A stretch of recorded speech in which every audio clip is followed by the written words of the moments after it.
Welcome to another TED Talk. I don't have black eyes. It was makeup at one point. I did not leave the house looking like this. This is after crying. Um, what really pisses me off? And I hope I can say that on the internet. I'm not 100% sure. I know what I'm doing anyway. I'm just looking for an outlet to not feel so crazy. Once upon a time, I was a person where I would hear somebody complain about somebody they know or them themselves about how their criminal record is holding them back in some sort of way. And I would be that person that would be like, well, you made the choice and blah, blah, blah. Deal with the consequences, the typical. Well, then I met my husband 4 years ago, and I realized if someone's done their time and paid for the consequences that for their actions, why are we still harassing them? Why are ex-cons, so to speak, set up to fail? Why do they get out and they're expected to mess up so they get harassed until they're caught up?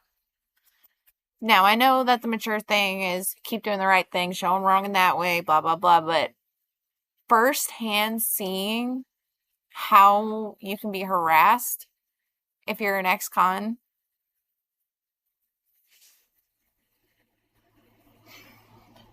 I am so sorry I ever had a closed mind like that.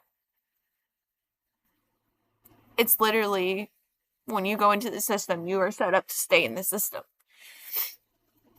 My husband is a good man. He deals with my crazy self and loves me anyway. He is an amazing stepfather to our daughter. And he chooses to be here. And if it wasn't for his first prison bid, I don't think he'd be this man today. He will tell you himself that prison changed him and saved his life.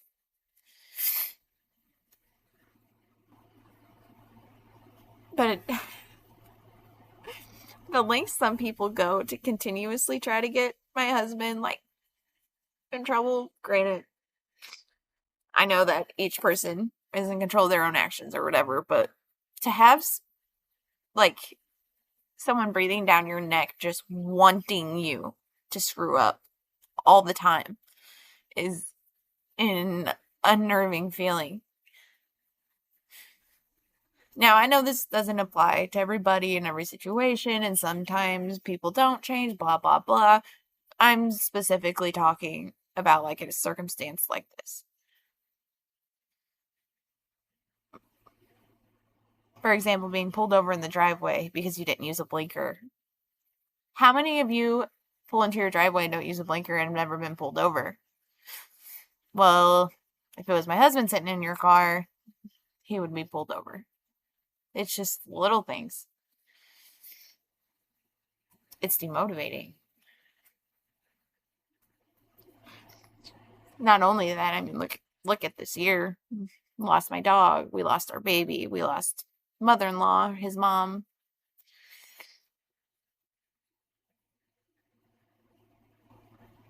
It's just insane. I think harassment, especially if you're an ex-con or parolee or whatever you want to call it, something needs to be done.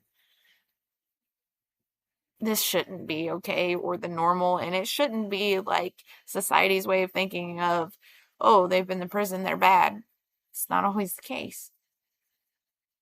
And until you have somebody that you love or a friend that has done time, doing time, or is going to, it's hard to understand at first.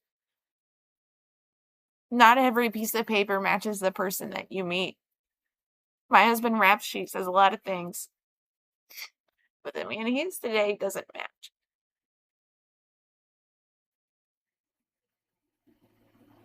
It's heartbreaking. It's heartbreaking to know the universe and society and whatever else negative force is coming our way this year just keeps coming and is rooting against us. He's the love of my life, and to see him struggle so hard and have to deal with the stigmatization.